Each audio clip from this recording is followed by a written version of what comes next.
Disclaimer: the views and opinions expressed in this episode are those of the guests and do not necessarily reflect the official policy or position of USA Global TV and Radio.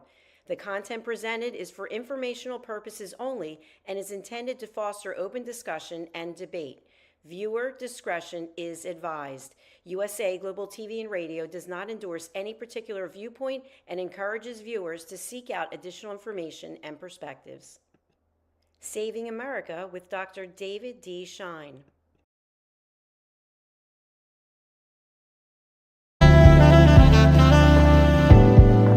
Welcome to USA Global TV and Radio, where our mission is to provide education, entertainment, hope, and inspiration.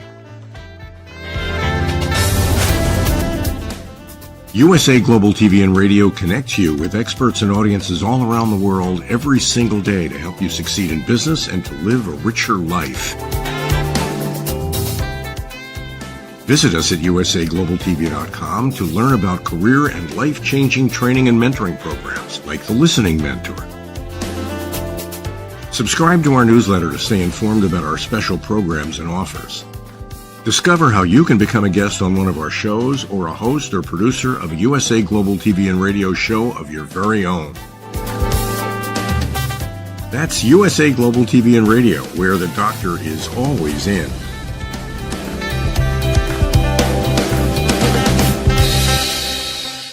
Welcome to Saving America. This is your host, Dr. David D. Schein.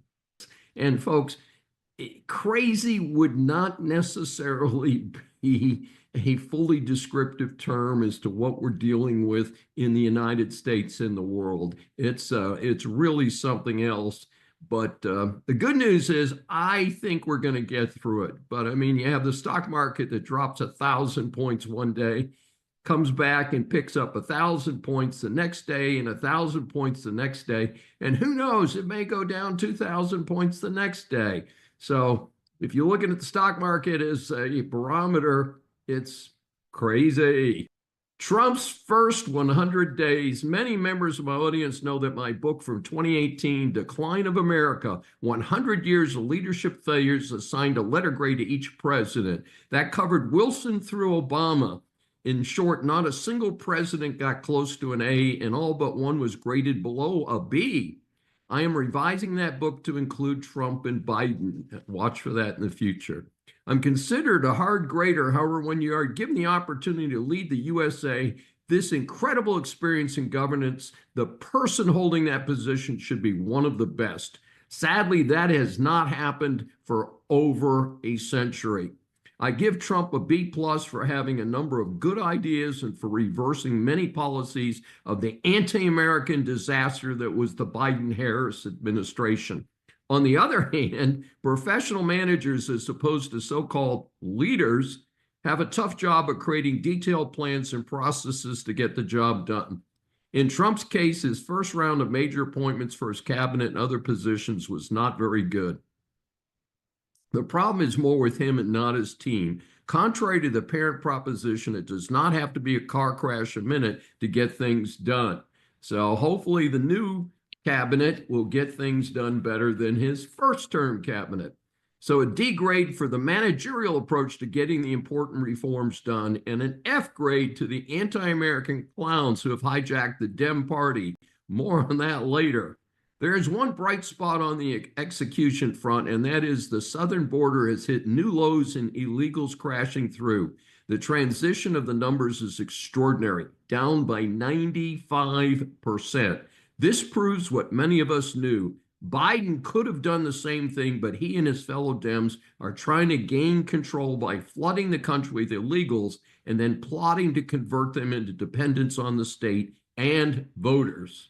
Democrats double down on stupid.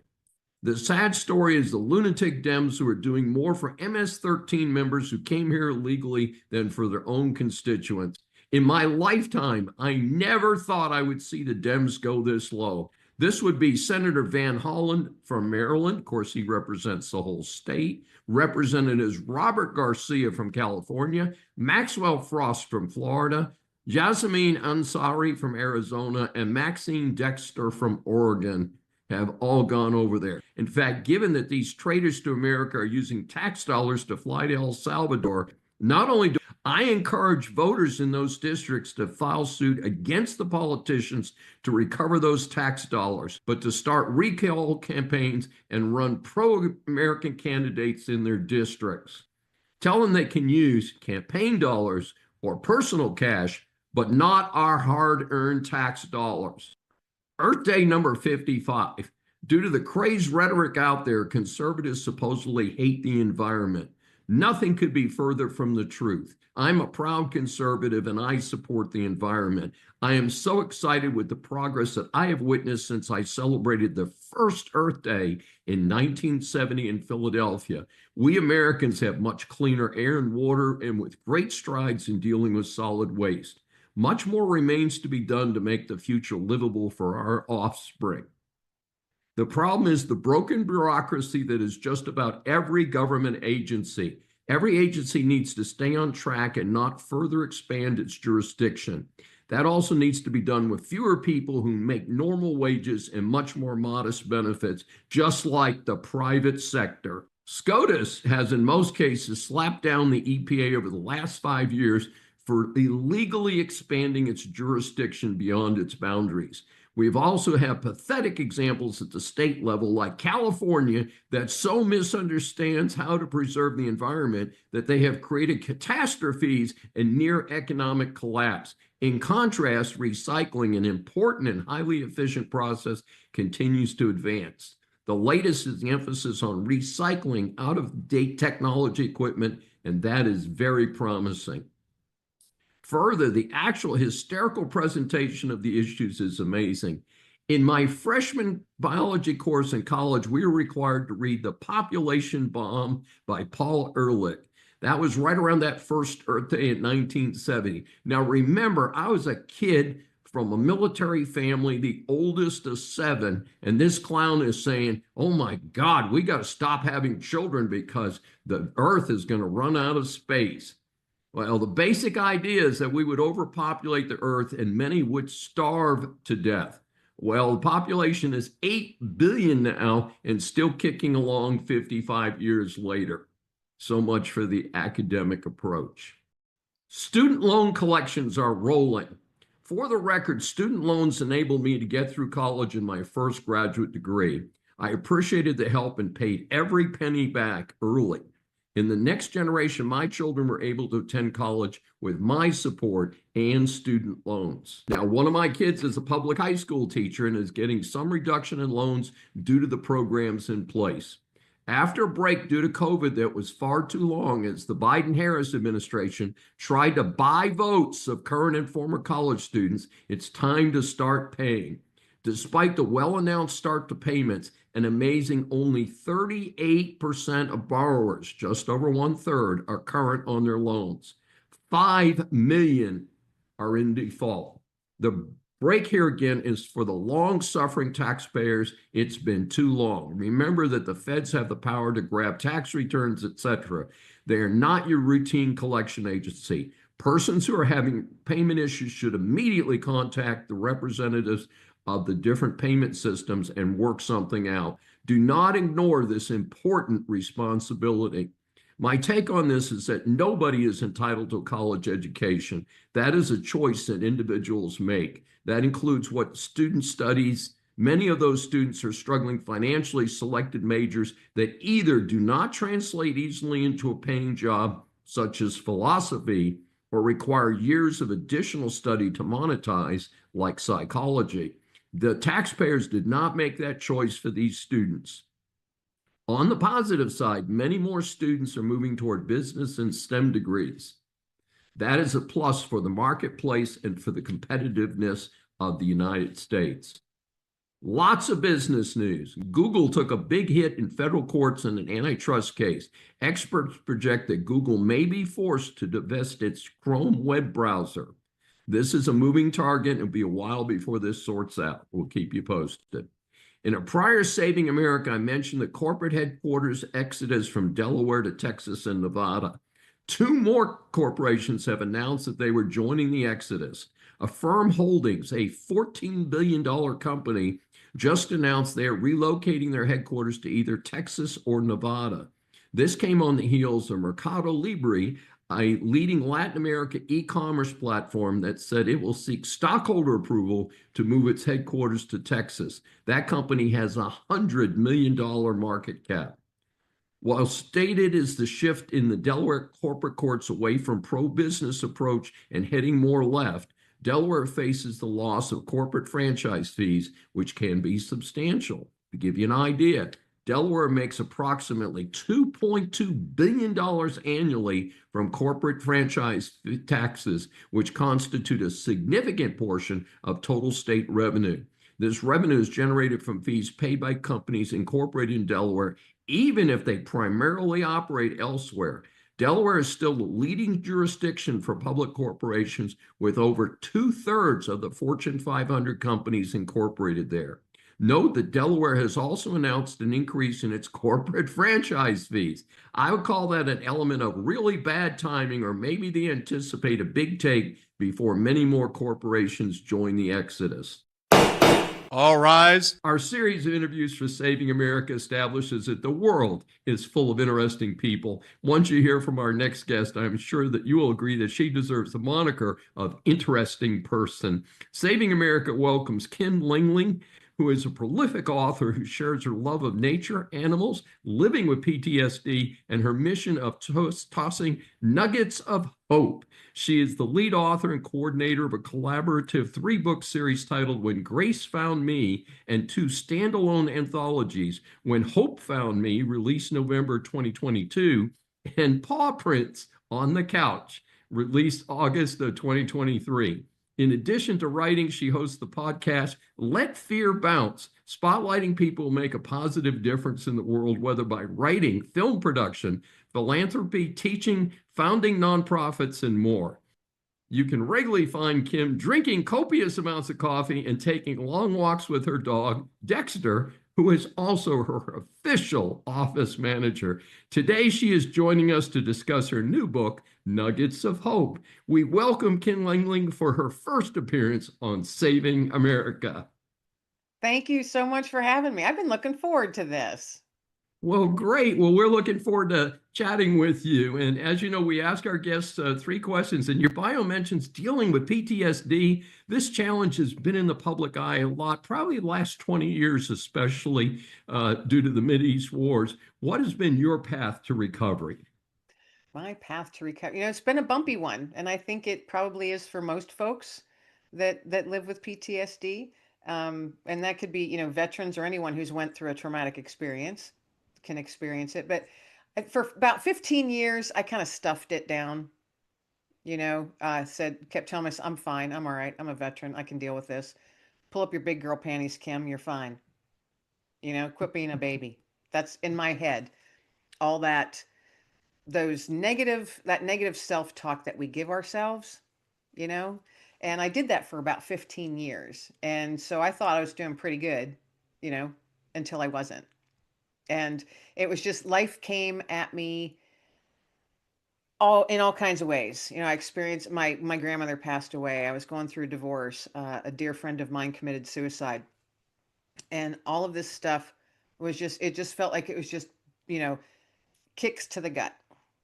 And then all that stress and all that grief and torment was bringing up all kinds of stuff from the 15 years prior. And it was just a swirly mess in my head. I didn't know what was going on with me. I was like, oh gosh, there's something wrong. I think I'm going crazy. Am I going crazy? And I couldn't eat, couldn't sleep, was losing all kinds of weight. And friends of mine in the veteran post that I'm a member of, they happen to be combat Vietnam vets. And they're about 20 years older than me. And a few of them noticed a difference in me, that shift. And they said, and they always called me kid. They said, kid, we don't know what's causing everything that you're going through right now or what your issues are, but we recognize them. And if you don't get yourself to the VA, we're going to drag you kicking and screaming. And I did not answer them in a nice way. It was like, big surprise. Yeah, I was like, I'm fine. Leave me bleep, bleep, bleep alone, and they said, now, if you don't go, we will take you. And they did. They did take me. They Um, literally kidnapped you and hauled you over to yes. the VA hospital. And Okay. I was angry. I was super angry. And at that time, and this is quite a while ago, I'm aging myself, but this was quite a while ago. At that time, there were nothing. There were no programs, no counselors, no nothing in place for female veterans. And I had experienced sexual assault by two individuals. There were no female counselors. They didn't know what to do with me.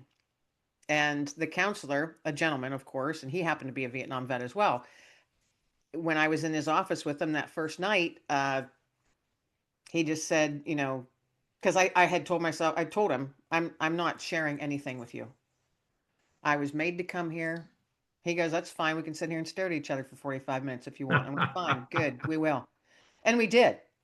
We did. We stared at each other for 45 minutes. But he was very honest and said, we don't know what to do with you. We don't have anything in place for you. He goes, so we're going to be learning together how to get you feeling better, because that's the goal. And I will always appreciate him being so honest. And I kept going back. The guys kept taking me back. And then I started going on my own. And it was a very slow, very bumpy, very, very hard process. But once I started gathering some tools in my tool belt, that's what I like to say, it was easier to recognize certain things that might cause me to seize up in a panic attack. Or because I suffered from pretty decent anxiety, and I would hyperventilate, or I would just freeze. I'd be in Walmart and I couldn't move. It was not a fun place to be. And gathering those tools on my journey, I was able to utilize them and recognize certain things that might trigger me or whatever. I could recognize them now before they come and before it hits me hard. And I'll be like, all right, Kim, deep breath. We got this. We can do this. You're in a safe place. You're okay. Look around you. You're fine. So there's certain things that, certain little tools that I still carry with me to this day, because it could be a song, it could be a smell that all of a sudden just makes me go,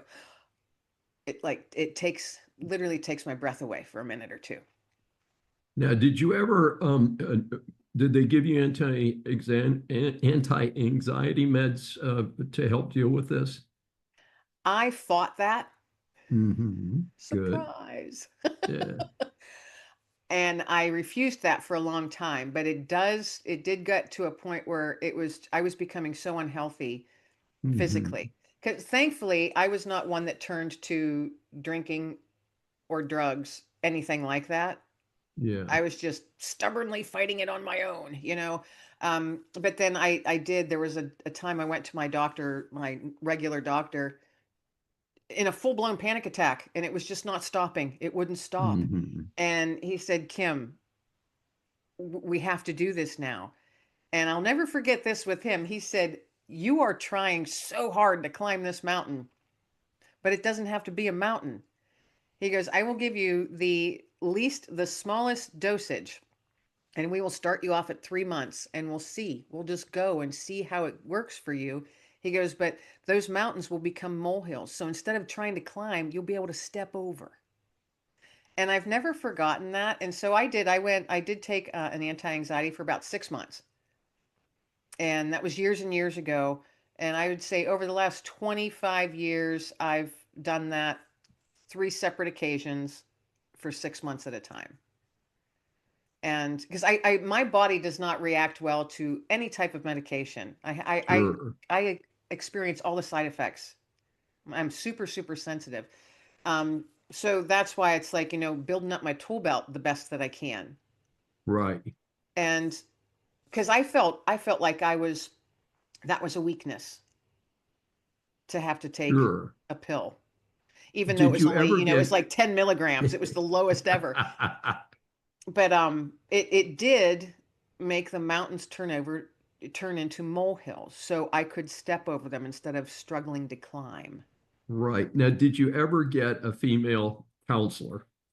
I did, but it took about 13 years. Oh my goodness. And were you meeting with a psychiatrist or a psychologist? A psychologist. And then Okay. some just what are they? I can't remember the letters. Counselors, not a psychologist or a Social psychiatrist. workers. Not a social worker either.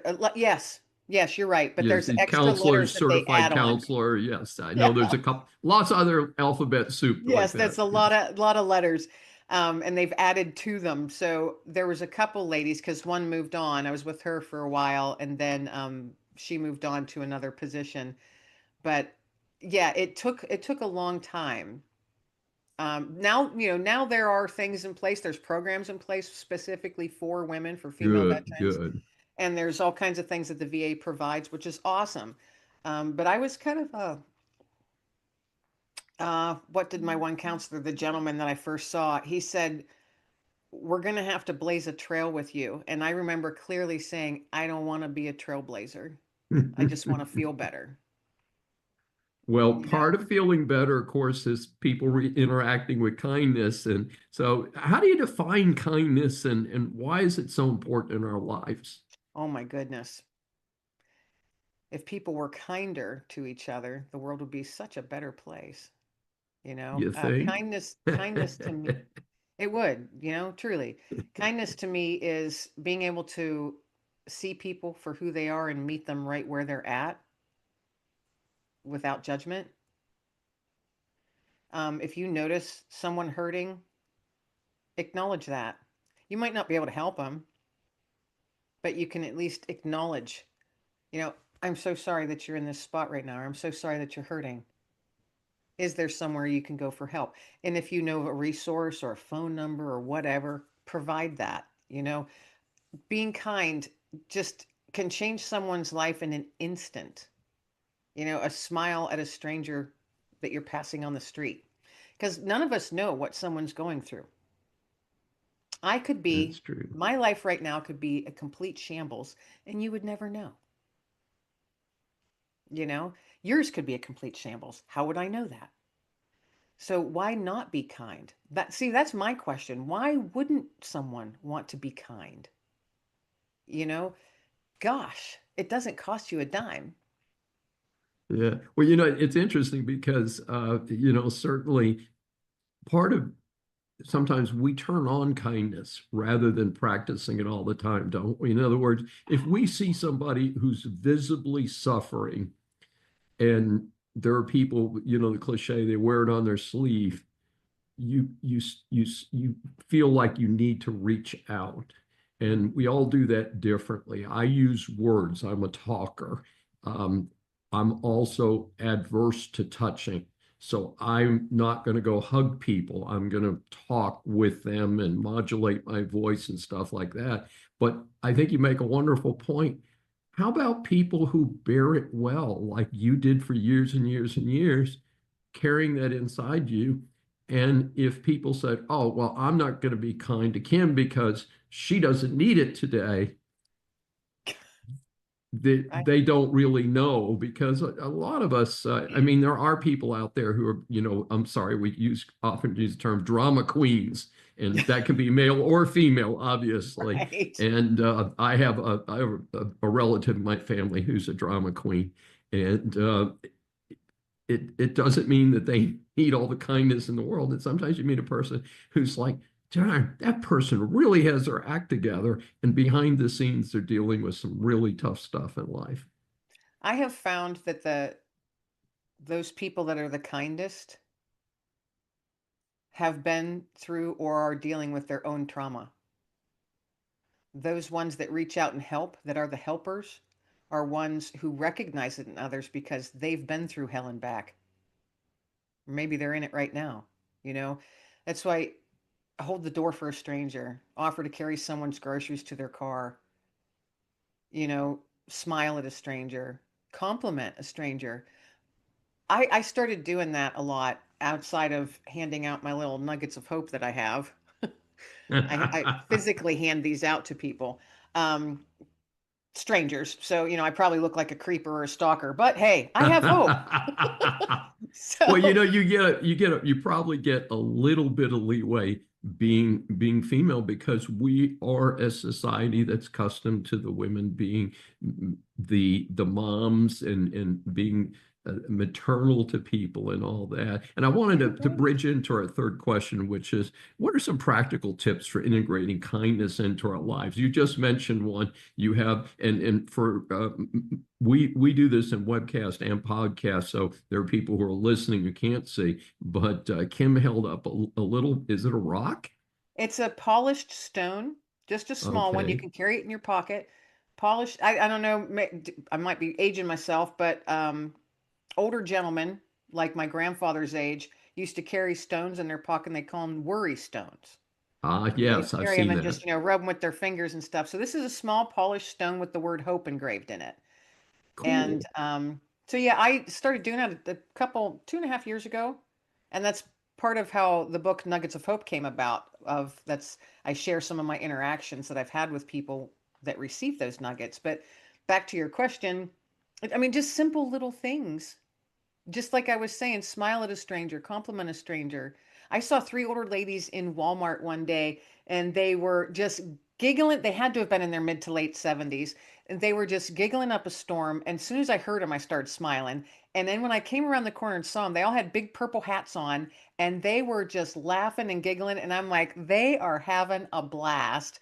And when I finally got up to them, because I'm like, I got to go say hi to these ladies. So I walked up to him and I said, "Excuse me, ladies, but I have got to tell you, your hats are fabulous." And they just started laughing. They're like, "Oh, thank you." And they're preening, playing around, just being sarcastic, fun in a fun way with their hats. But they made my day. They absolutely made my day. And I wasn't in the best mood that day. I wasn't having the greatest day.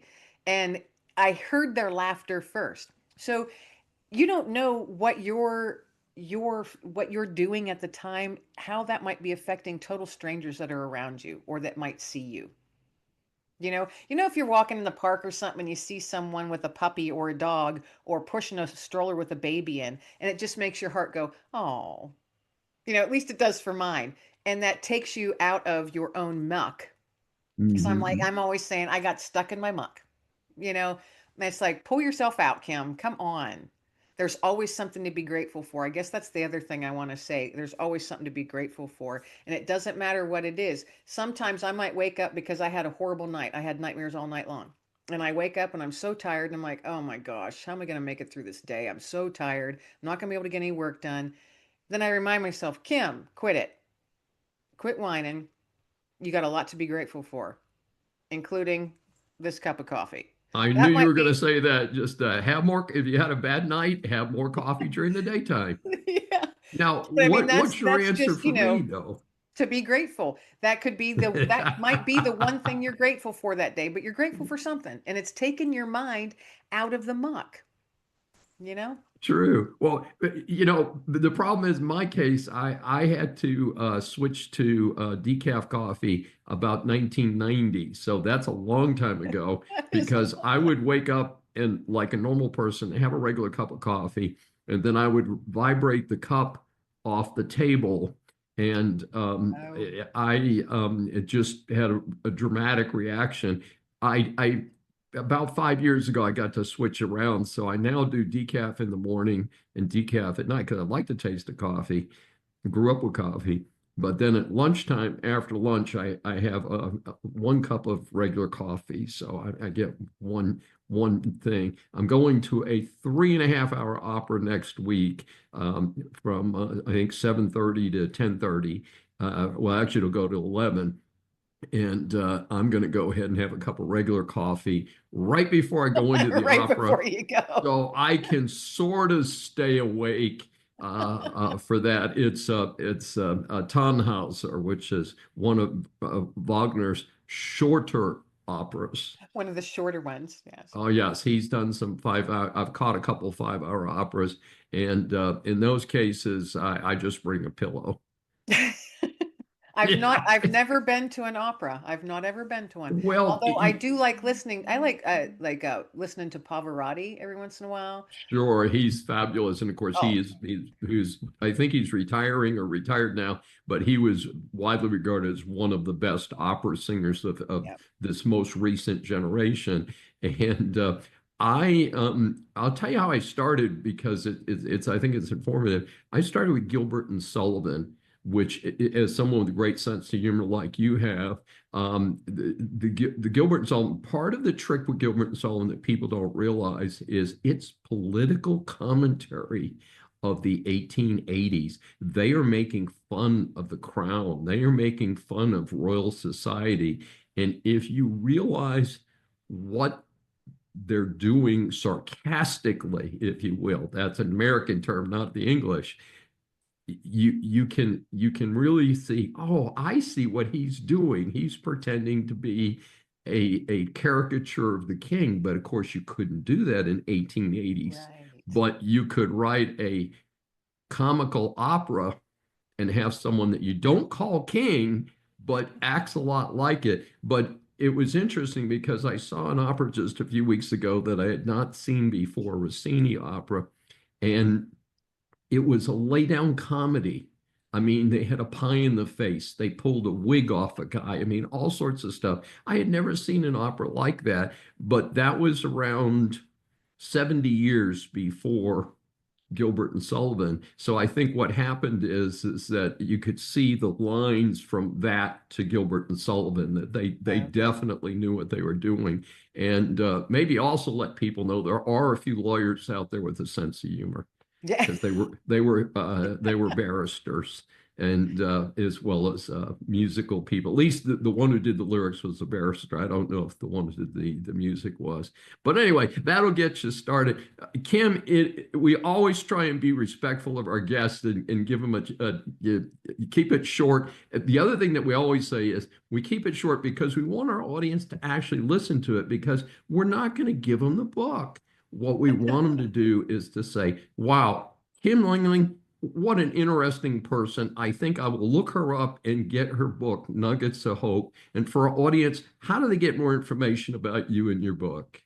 Easiest place is just go to my website, which is my name, kimlanglingauthor.com. There you can find my books. You can find the episodes to my podcast, Let Fear Bounce.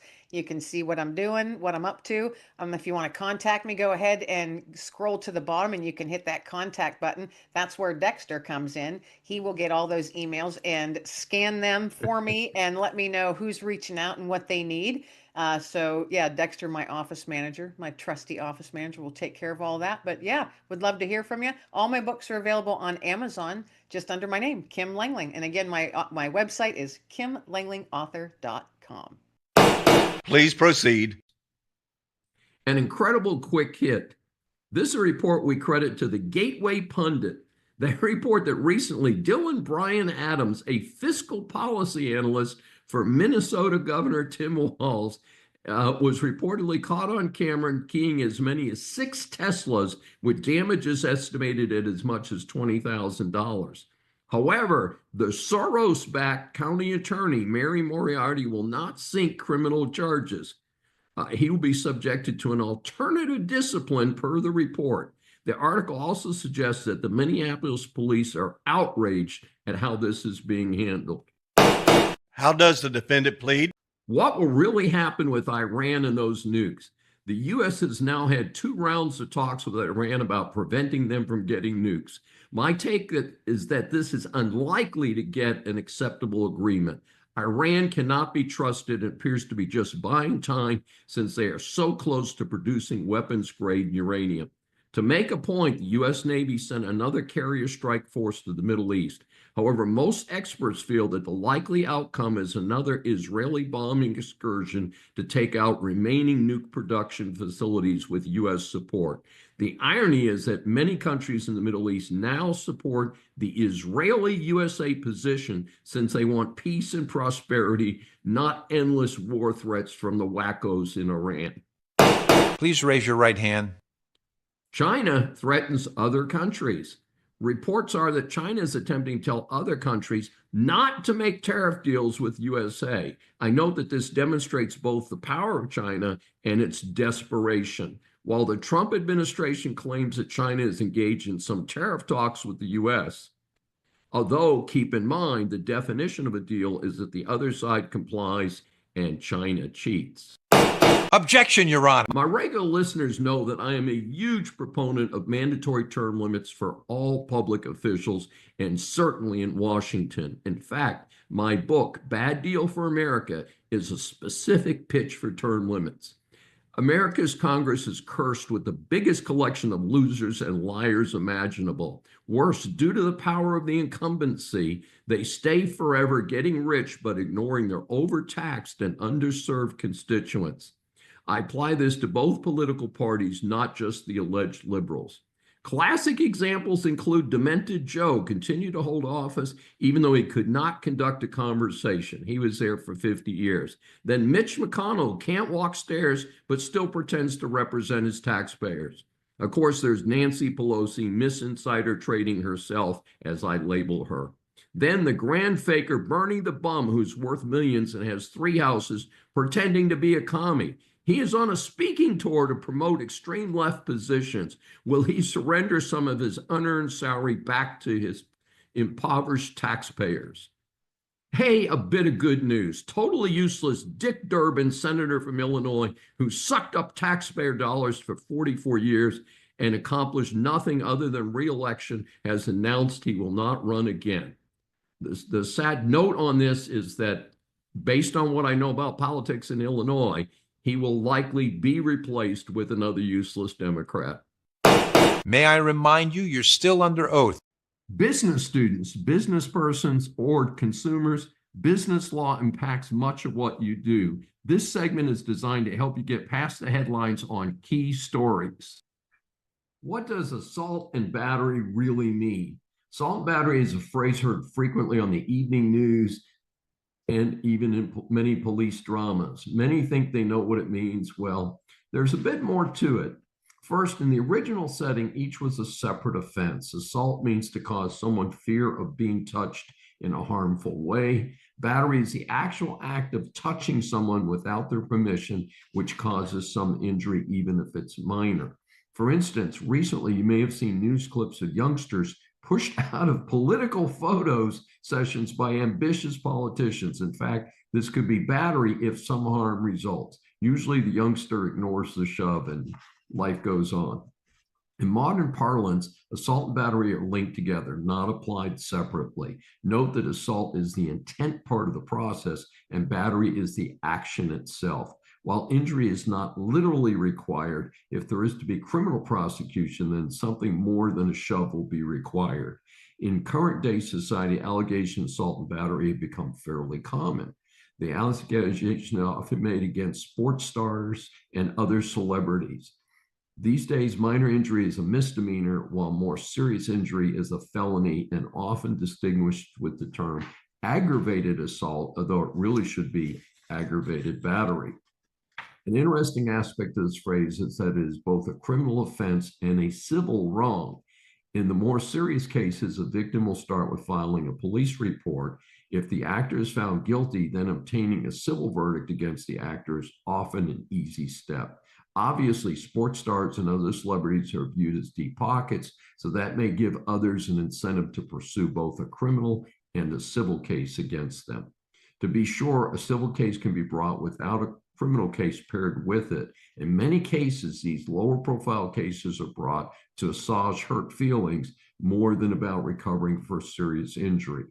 In the workplace, one reason managers should never touch employees is due to the risk of an assault and battery claim being brought against them, even if there is no real injury. Silence in the court. As we grow up, a common reference for success or failure is the letter grade. Whether we are in grammar school or college, we all want an A grade and certainly regard an F as a big failure. Here at Saving America, we scan the news for reports of celebrities, politicians, or others who just end up in the public eye, so that A grades are awarded to people and organizations for great service to their communities, and the F grades, of course, are unfortunately more common, are awarded to those who need to do a lot better. The badge of dishonor today belongs to the anti-American fools on the Los Angeles City Council who voted to make America's second largest city more dangerous and to defy federal law enforcement, and will throw in the Los Angeles School Board just for good measure. According to the Los Angeles Times, the council tentatively backed a sanctuary city law that forbids city employees and resources from being involved in federal immigration enforcement. It points out that the law would not stop the federal government from carrying out mass deportations in Los Angeles. But the idea is to send a message that this deranged crew running City Hall is willing to back illegals versus citizens. In a parallel stupid move, the Los Angeles School Board affirmed the country's second largest school system has a sanctuary for, get this, immigrants in the LGBTQ plus community. Note that federal law already protects persons here legally in the LGBTQ community. So they do not mean immigrants, they mean illegals. The vote was a direct attempt to fight the overwhelming support across America for Trump in an election where safe borders was a major issue. The LA vote is against the safety of their own tax-paying residents. So Saving America awards today's F grade to the Los Angeles City Council and its school board for their votes against their own citizen safety and well-being by declaring themselves a sanctuary city or a sanctuary school board in violation of federal law. Motion denied. Our series of interviews for Saving America establishes that the world is full of interesting people. Once you hear from our next guest, I am sure that you will agree with me that she deserves the moniker of interesting person. Saving America welcomes Etzia Lazarian, who learned leadership skills early in life, completing her mandatory service in the Israeli Defense Forces, known as IDF, of course, where she rose to become staff sergeant in the Givati Brigade, an elite infantry unit. She followed that by completing both her BA in finance and her MBA at the University of Derby in the United Kingdom. Several years later, Etty moved to the United States to become a god, General Operations Director for Insignia LLC, where she oversees a variety of real estate projects that the firm handles. As well as being involved in Insignia, Etty, as a family office principal, oversees family investments in other asset categories. One of her interests is the evolution of EV technologies, and she directs investments into various projects around that space. One of her deepest passions in life is philanthropy, a passion she has passed on to her 3 daughters. She is involved in projects from food distribution during the COVID crisis to arranging small suitcases for children in shelters. That passion continues with new projects of each and every day under a simple philosophy: be kind. We welcome Etzia Lazarian for her first appearance on Saving America. Thank you, David, for this warm introduction. Well, we're delighted to have you. We've been in communication with you for several months here, and we've been trying to coordinate schedules. So we're just super happy that you were able to work us into your schedule. Yes, thank you so much for hosting me. I really appreciate it. I'm very excited about this beautiful opportunity. Thank you. And we're excited about having you here. As you know, we ask 3 prepared questions and then we wrap up. You have an amazing background with your experience in the Israeli military and then to the UK and then from there to the United States. What brought you to the USA and how would you compare it to where you've been previously? You know, beginning of my career was in the military, where I learned the meaning and understood what hard work really is. I mean, you're working hard, but this is to protect your life, to protect your country.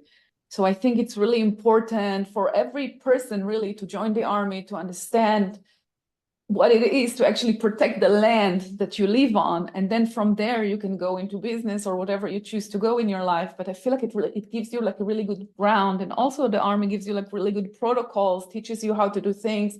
Because if you're not following protocols in the army, you die. So it's really important to follow those procedures. And this is what I'm implementing in my business as well. Once we understand how things work and we make them work in a proper way, we elevate it to the next level and to the next level. I started small in business. My business career started actually in Guangzhou, China, I used to travel there and import things from there. I used to work in London. I used to work in Oxford, in Israel, of course. And when I came to America, I scaled it to the next level and I went into real estate, which, of course, we started small with small properties, and now we have much larger scale of operation. And this is what we do. Well, it sounds like you've covered quite a bit of the world, and I've worked a little bit along those lines, but mostly as a tourist. But it sounds like some very cool things to do. So you were involved in many types of businesses, especially real estate projects. You emphasize a strong focus on diversity. Explain how that helps to move your investing forward and the types of investments that you do. So I think our specialty is moving with the market. So whatever we do now, it doesn't mean that that's what we're going to do 5 years from now. We do have a protocol and a good 5-10-year plan of how we're taking the company and in what direction we're moving. But we're very big in working with the community, working with municipalities, working with individuals. I do a lot of work with young female entrepreneurs. If they want to start a business, I guide them how to do it. And I'm trying to implement everything I have going on in the community into my business. And so far, it's going very well. I can say that we started with residential townhouses. We moved into mixed use, shopping centers, retail. I built a lot of restaurants in my career. And now we're doing office building, multifamily, and a lot of projects that helps the community and create, really good things for the community, where there is a hero unit, where I put a lot of police officers and firemen in my multifamily units, and whatever we can do to help the community and elevate the environment that we are living in. And how do you tie that to the approach to diversity? How do I tie? We listen. I think my biggest talent of what I do is actually I am boots in the ground, and I listen to the community and I understand what the community is in need. If it's a community center event, so where we're building the centers, the mixed use that we're building, we're allocating a certain area for the community center. We are allocating certain areas for really whatever the community, like a little park, a little mommy and me classes that we do. I actually take the time and walk all the properties that we have and listen to what people are in need. And I think that's the little edge that we have going for us. And that's why we're so successful at what we do, because we really listen to the need and we supply the need that people have. And you've emphasized philanthropy in your endeavors. What do you recommend to other small and family businesses in terms of how do you become involved in such positive projects? I think, sorry, I disconnected it. Philanthropy. I have a different approach about philanthropy. The way I look at philanthropy is you have to, not everybody, but many people approach philanthropy is, if I have $1 million, I'm going to give it to a certain organization, and this is my philanthropic mission. For me, the way I look at it, this is donation. You just made a donation. Thank you so much for a donation. It's fantastic. We really appreciate it. But for me, philanthropy is actually go to the ground level and understand what people are in need. And I think the best example I can give you is those suitcases that we did for the children. I volunteer with my children at, it's called Loving Hands. It's a women and children shelter. And we saw my daughter, I think she was 4 years old, and we saw a beautiful, young, gorgeous, blonde kid, blue eyes, beautiful, beautiful little angel. He came with this giant hefty bag because his mom said, we have to leave the house immediately before daddy will kill us. And she just went like this, and she collected everything from the closet and put it in a large hefty bag. And this 4-year-old is walking around this hefty bag. And my daughter is like, this is just horrible. What can we do for him? And I'm like, Mia, what do you think will make him happy? And she said, I think we should buy him a Batman bag. Let's buy him a nice Batman suitcase. So we went to Walmart and we saw the Batman suitcase. And then we talked the manager of Walmart was there, surprisingly enough. And this is also a philanthropic, entrepreneurial adventure for her, because she just figured out that she could ask the Walmart guy, but she could buy a suitcase for $20, but she could also ask the Walmart manager to donate 100 suitcases, and then she can give it to the shelter, and all those children that pass through the shelter will have an Elsa bag or a princess bag or a Batman or Spider-Man or whatever you want. And she told the manager what happened, and immediately he gave her what she asked. So that was a teaching moment for my young child about business. You want something, you see something, target it, make it a mission for yourself to get it done, and you will get it done. And the satisfaction that a 4-year-old has to do something so great for the community, you can't translate it to anything. This is something remarkable. How old are your daughters now? So my daughters now are 17, 15, and 13. We started philanthropic mission, but we don't call it mission, we call it a mitzvah. Being Jewish, we call it a mitzvah. So I'm teaching my girls to be good people. I'm teaching them to listen to their environment. I'm teaching them small acts of kindness, to open the door if someone needs the door open for them, help a lady carry the bag to her second floor if she lives in the second floor. Just be aware of what's around you. If someone needs help, just help them. And you'll be surprised, people are just like this. They don't see what's completely ambivalent to the environment. They don't see what's going on around them. And I think that's our biggest disadvantage that we have as a community. We used to be a little village, but now we're so big and there are so many people around us. So that's what happens. It's interesting you say that. And part of that is what I call good manners. And I grew up, my mother had poor balance. So she was naturally left-handed. And in Catholic school, they hit her left hand with a ruler to force her to write right-handed. This, of course, is in the 1930s. And the superstition was that left-handed people were at a disadvantage or bad people. So in any event, apparently, if you're forced to write with the wrong hand, it affects your balance. So I had very stable gait. I was my mom's escort. And so my mother had read Emily Post, which was a big, thick book on manners, including how you put silverware out and all that. So even though we grew up very poor, I was taught very basic manners. You always open the door for a woman. You always open the door for an elderly person. You always help people. I mean, it was not charity. It was part of what you did as a responsible person who was not disabled and not elderly or whatever. And it's interesting today because just a minor thing. Like any, professional couple, like we go out to dinner as recently as last night, the night before with different couples. And it's amazing to me is how many people, men will jump in, men are usually the drivers, will jump in their car and their lady friend will be my husband included. My husband including.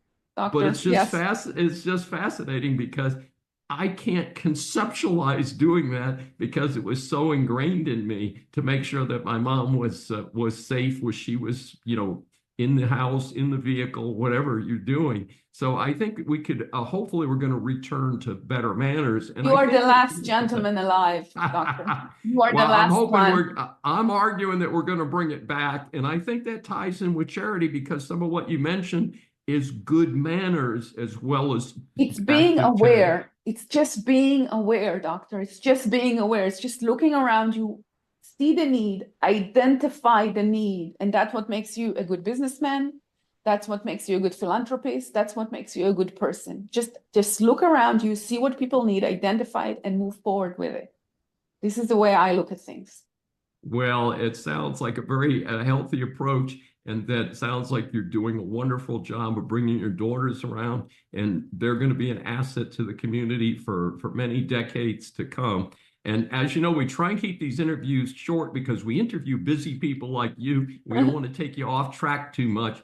But tell our audience how do they get information on you, your company, and your charitable activities? How do they get that information? So my company is Insignia LLC. So Insignia CRA.com. You can go online and see everything that we have, all the projects we have. If you want to invest with us, you're welcome to come and invest. We have amazing projects. All the projects are around the community. All the projects are live, play, work. We do everything together. It's like you don't really need to leave the area. You don't even need a car. You have the restaurants, you have your apartment, you have whatever you need, office buildings, everything in one community area, which is amazing, I think, what we do. Regarding the philanthropic work, we have Lazarian Girls Do Good, Be Good. It's that simple. We have a Facebook page, we have an Instagram page, Lazarian Girls Do Good, Be Good. It's just simple philosophy of life. Be a good person. Do good things. Be kind to the person next to you. Everything we are and everything I am is all about kindness and understanding and talking to people and being accepting and understanding that sometimes some people are mean one day or having a bad day, but it's just that moment. They're just having a bad day or a bad moment in that moment. And always keep your mind open. Always give the people the benefit of the doubt. You know, when I talk about philanthropy, it's a simple thing. I go in front of children and I say, okay, I'm a philanthropist. I want to be a philanthropist. This is my lifelong dream. I'm a philanthropist. I don't have any money. I take my pockets out. I have no money. What can I do? I don't have any $1 to give you. I got nothing. What can I do? And kids themselves come up with this amazing idea. Girls have beautiful long hair. They donate their hair to Locks of Love, to kids with cancer. Beautiful ballerinas can dance. We go to the elderly home and we entertain the elderly and we teach them how. We don't really teach them, but we show them how to dance, and we show the elderly lady how to hold the hand like this and how to move. And it's also making them smile and laugh, and everybody's giggling. And it's really, really sweet. We go to the dog shelter. We read a book for the dogs. So young kids that just learning now how to read, they're practicing their reading, but they're reading to the dog. So they make even a bigger effort to read a full book to the dog, because the dog is by himself and nobody talks to him. And the dogs are just so happy to see the kids coming and taking them out for a walk and talking to them. So anybody can be a philanthropist. Any person in the world can be a philanthropist. It's just wanting and understanding that there is a need out there and fulfilling the need and not trusting someone else to do it. You always say, okay, this dog is going to be fine. This person is going to be fine. Someone is going to take care of him. Be that someone. Raise up, elevate yourself and make sure that you rose up for the occasion and you took care of the issue that was in hand. The defense rests, Your Honor. Scientists use food dye found in many places, including Doritos, to make see-through mice. Food dye transformed the skin of mice into a living window, revealing blood vessels, muscle fibers, and gut contractions. This is from an oddball story in the Washington Post. They report that researchers from Stanford University injected a food dye known as yellow number 5 into the stomach, scalps, and hind legs of mice. The skin of the mice temporarily became a living window into their blood vessels, muscles, and gut. Now, while this is fascinating research based on light refraction, hey, for myself, I think I'll stick with X-rays. This session is adjourned. Thanks for joining me for Saving America. If you have questions or comments, please find me on various social media sites. I'm Dr. David D. Schein, and I will see you next week. Welcome to USA Global TV and Radio, where our mission is to provide education, entertainment, hope, and inspiration. USA Global TV and Radio connects you with experts and audiences all around the world every single day to help you succeed in business and to live a richer life. Visit us at usaglobaltv.com to learn about career and life-changing training and mentoring programs like the Listening Mentor. Subscribe to our newsletter to stay informed about our special programs and offers. Discover how you can become a guest on one of our shows or a host or producer of a USA Global TV and Radio show of your very own. That's USA Global TV and Radio, where the doctor is always in.